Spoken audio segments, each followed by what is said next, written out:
طبعا كلكم بلا استثناء الكل عمال يسالني عن موسم صفقات النادي الاهلي، من اللعيبه اللي هتمشي ومين اللعيبه اللي هتقعد، واسئله كتير جدا بتجيلي منكم على الدايركت او في الشارع كده بشكل مباشر.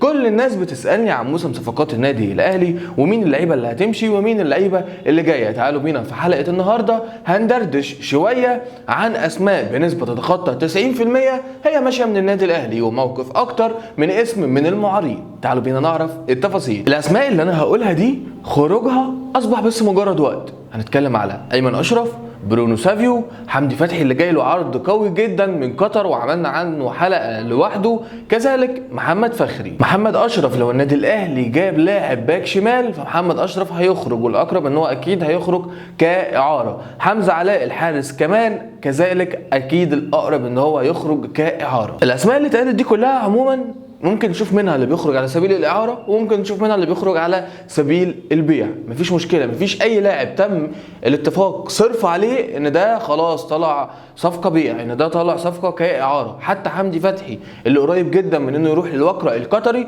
لحد الان لم يتم الاستقرار هل هيكون اعاره سنه مع احقيه الشراء ولا هيكون بيع مباشر. ما تمش الاستقرار لحد دلوقتي، فكل اللعيبه وكل الاسماء اللي احنا قلناها دي ممكن تمشي اعاره ومع بند الشراء وما الى ذلك. برونو سافيو وهو نفسه ممكن نشوفه كاعاره وفيما بعد ذلك بند الشراء او اعاره سنه وبعدين النادي الاهلي يتخلص منه. هيستمر اعاره عمار حمدي ومحمد محمود للاتحاد السكندري، ومحمد مغربي هيكون لسموحه موسم اضافي. انتهاء طبعا اعاره سعد سمير ومصطفى البدري لفيوتشر، والنادي الاهلي قرر انه ما يجددش الاعاره ليهم وانهم يرجعوا على النادي او يعيرهم لاي نادي تاني.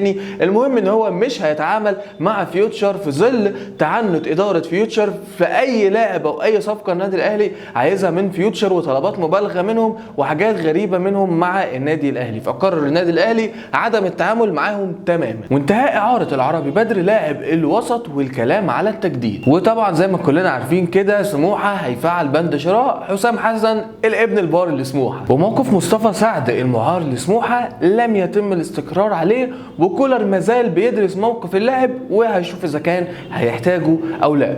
كل الكلام اللي احنا قلناه ده ممكن يكون صح ممكن يكون خطأ. يعني انت طالع تقول لنا اي كلام، يعني انت طالع تقول لنا كلام انت مش واثق منه، هقول لك لا.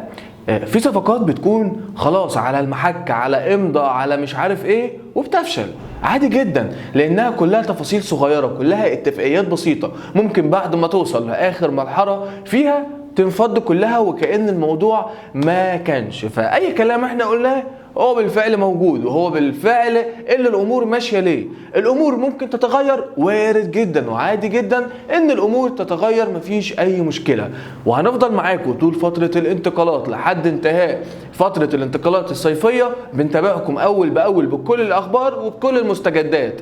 لاعب كنا قايلين ان هو طالع كبيع مثلا او كاعاره والموضوع اتفض، او كنا قايلين ان هو رايح لنادي وبقى رايح لنادي تاني خالص، هنطلع وهنقول لكم كل المستجدات. فطبيعي جدا ان يكون في حاجات من دي ما تتمش او ان الكلام ما يتمش، لان الكلام مش قرآن انزل. لان بشوف الكومنتات الناس بعد ما حاجه مثلا ما تحصلش تنزل تقول لك انت كنت بتقول لنا كلام مغلوط. هو مش كلام مغلوط، هو الموضوع عباره عن ان ممكن في ثانيه كل حاجه تنفض، تفاصيل واتفاقيات ممكن تتم وممكن لا. فاحنا هنفضل معاكم ان شاء الله طول فتره الانتقالات الصيفيه نوفيكم بكل جديد. ولحد هنا بنوصل لنهايه الحلقه النهارده، وان شاء الله اكون مستمر معاكم في تغطيه موسم الانتقالات الصيفي للنادي الاهلي. ونتمنى التوفيق لمجلس الإدارة والمدير الفني كولر بجهازه في اختيار الأسماء اللي هتمشي بعناية عشان تفوق الفريق، وفي اختيار الأسماء المنتدبة، ودي أهم بكتير جدا عشان تساعد الفريق في البطولات الجاية، خصوصا إننا هنلعب كاس عالم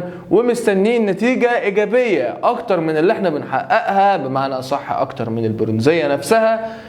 مستنيين إنجاز جديد في كاس العالم، فعايزين نشوف لعيبة تليق ان احنا نروح كاس عالم وننافس على حاجه حلوه فيه جديده. هنقول مركز تاني البطوله، ما هو ده اللي فاضل. فحلقتنا لحد هنا بتكون خلصت، نشوفكم على خير، سلام.